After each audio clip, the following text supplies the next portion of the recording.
আসসালামু আলাইকুম ওরহমতুল্লাহি ওবরাকাতুহ। কোরআনিক ক্লাসের পক্ষ থেকে আপনাদেরকে অনেক অনেক অভিনন্দন এবং ভালোবাসা রইল।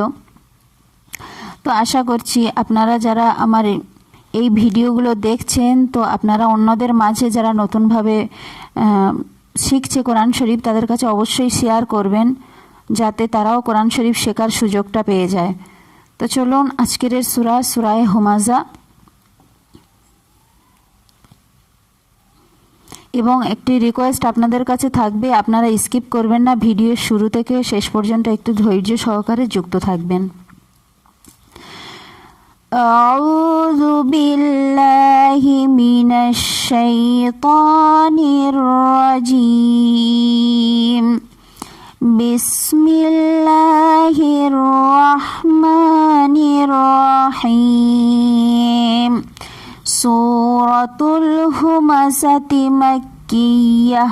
এই সূরাটি মক্কাতে অবতীর্ণ হয়েছিল, সেই জন্য এই সূরাটির নাম মাক্কিয়া।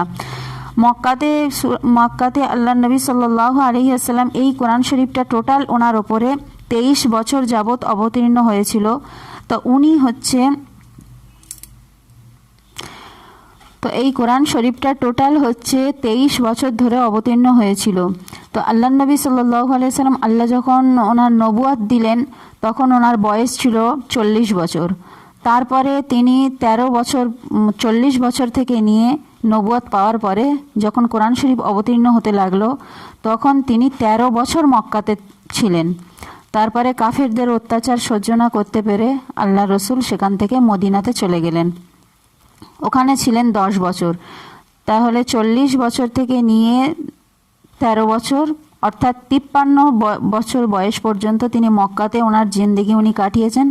তারপরে 10 বছর মদিনাতে উনি কাটিয়েছেন। তারপরে উনি ইন্তেকাল করলেন 63 বছর বয়সে গিয়ে।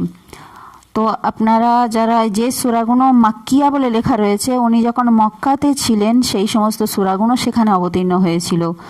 আর যখন তিনি হিজরাত করে মক্কা থেকে মদিনাতে গেলেন, সেখানে গিয়ে যে সমস্ত সূরাগুলো অবতীর্ণ হয়েছিল সেই সূরাগুলোকে মাদানিয়া বলা হয়।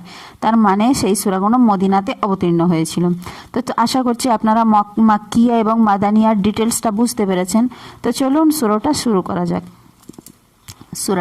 করা যাক। বিসমিল্লাহির রহমানির রহিম।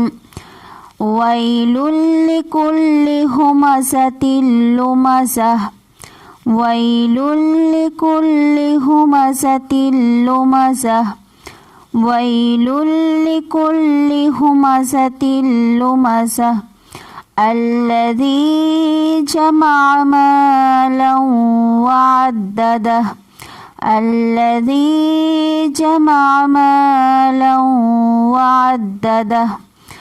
الذي جمع مالا وعدده يحسب أن ماله أخلده. يحسب أن ماله أخلده. يحسب أن ماله أخلده. كلا لينبذن في الحطمة. كلا لينبذن في الحطمة. وما أدراك ما الحطمة. وما أدراك ما الحطمة. نار الله الموقدة. نار الله الموقدة التي تطلع على الأفئدة. التي تطلع على الأفئدة.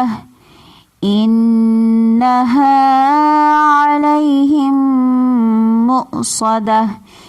إنها عليهم مؤصدة في عمد ممددة.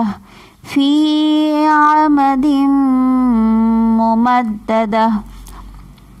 তো এখানে শুরু থেকে দেখুন ওয়াইলুল কেউ পড়ে এখানে গুণনা করবেন না, এখানে যেহেতু কোনো গুণনা বলে কিছু নেই। ওয়াইলুল শুধু মিলিয়ে পড়বেন, তাশদীদ ওয়ালা অক্ষর পিছনের অক্ষরের সাথে মিলিয়ে পড়তে হয়। ওয়াইলুল লিকুল্লি হুমা জাতিল, এখানে কেউ গুণনা হুমা জাতিল বলে কেউ গুণনা করবেন না, এখানে হুমা জাতিল লুমাজা। এটা হচ্ছে তোমার হুরুফে ইয়ার মালুনে তাম, ইদগামে তামের কায়দা, এখানে বিলা গুণনা পড়তে হবে। হুমাজাতিল লুমাজা আল্লাযী জামা মালাউ, এটা হচ্ছে ইদগামে নাকিসের কায়দা, এখানে আপনার গুণনা করতে হবে। জামা মালাউ ওয়া আদ্দাদা, ওখানে ওয়া আদ্দাদা কেউ বলবেন ওয়া আদ্দাদা, এখানে আইন আছে, আইনটা উচ্চারণ করবেন। ইয়াহসাবু আন্না, নুন আর মিমের উপরে যখন তাশদীদ থাকবে তখন সেখানে গুণনা করে পড়তে হয়। ইয়াহসাবু আন্না মা লাহু, এখানে দেখুন এটা হচ্ছে মধ্যে মুনফাসিলের কায়দা, মধ্যে মুনফাসিল যেখানে থাকবে সেখানে আপনার আড়াই আলিফ পরিমাণ পর্যন্ত টানতে হবে।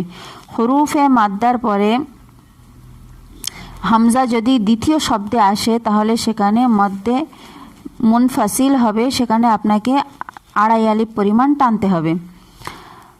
কাল্লা লায়ুম বাজান, এখানে হচ্ছে ইকলাবের কায়দা, নুন সাকিনের পরে যদি বা আসে তখন সেখানে সেই নুনটাকে মিম দ্বারায় পরিবর্তন করে পড়তে হবে। যেন লায়ুন, লায়ুন রয়েছে, ইয়া নুন পেশ ইউন রয়েছে, কিন্তু আপনাকে পড়তে হবে লা ইয়া মিম পেশ ইউম। যখনই নুন সাকিনের পরে শুধুমাত্র বা আসলে, এটা শুধু ইকলাবের একটাই কায়দা, এটা আপনি মাথার মধ্যে রেখে দেবেন। নুনের উপরে তাশদীদ আসলে তো সেখানে গুণনা হয়, এটা আমি পিছনে বলে দিয়েছি। অমা, এখানে মধ্যে মুনফাসিলের কায়দা, এখানে আপনাকে আড়াই আলিফ পরিমাণ টানতে হবে। এখানে আদ, কফ ত বা জিম দাল, হুরুফে কলকলার ভিতরে দাল এসছে, কফ ত বা জিম দাল, এই 5টি অক্ষরের মধ্যে থেকে কোনো একটি অক্ষরের উপরে সাকিন আসলে সেখানে কলকলা করে পড়তে হবে।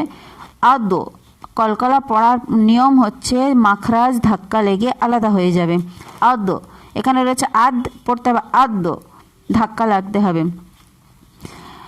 তো নারুল্লাহিল, এখানে নারুল্লাহিল কেউ পড়বেন না, কারণ আল্লাহ শব্দের পূর্বে পেশ অথবা জাবার যদি আসে তো আল্লাহ শব্দকে পুর করে পড়তে হবে, আর যদি আল্লাহ শব্দের পূর্বে যদি জের আসে তাহলে আল্লাহকে বারিক করে পড়তে হবে।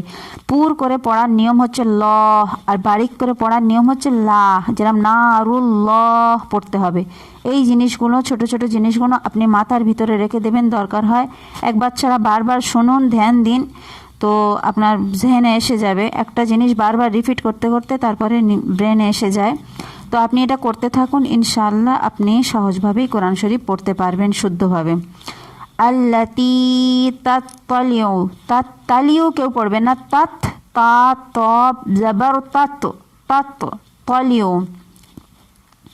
আলাল আফিদা, ইন্নাহা, নুনের উপরে তাশদীদ আছে, এখানে গুণনা হবে। আলাইহিম, মিম সাকিনের পরে মিম এসছে, তো ইদগামে শাফাবির কায়দা, তো মিম সাকিনের পরে যখন মিম আসবে সেখানে আপনাকে গুণনা করে পড়তে হবে। তো এখানে দেখুন হামজার উপরে সাকিন এসছে মুসদ্দা, কোরআন শরীফের ভিতরে মিম হামজার উপরে যদি সাকিন আসে সেখানে আপনাকে ঝাটকা দিয়ে পড়তে হবে মুসদ্দা। ফি আমাদিম, এখানে দেখুন মিম সাকিন তানবিনের পরে আছে ইদগামে ইয়ার মালুনের নাকিসের কায়দা, সেখানে আপনাকে গণনা করতে হবে। তো আশা করছি আপনারা আমার এই আজকের পড়াটা আপনাদের বুঝে এসছে। যদি বুঝে এসে থাকে তো আপনারা একটা চ্যানেলে অবশ্যই লাইক করবেন আর আমার চ্যানেলটি সাবস্ক্রাইব করে রাখবেন নেক্সট ভিডিওর জন্য। ভিডিও শুরু থেকে শেষ পর্যন্ত যুক্ত থাকার জন্য আপনাদেরকে অসংখ্য ধন্যবাদ। তো আপনারা এইভাবে সাপোর্ট করতে থাকুন ইনশাআল্লাহ, এবং অন্যদের মাঝে বেশি বেশি করে শেয়ার করতে থাকুন, তাহলে আমার এই কোরআনের চ্যানেলটা অনেক দূর এগিয়ে যাওয়া সম্ভব। আজকের মতো এই পর্যন্ত, এই বলে বিদায় নিচ্ছি। নেক্সট ভিডিওতে দেখা হবে। আল্লাহ হাফিজ।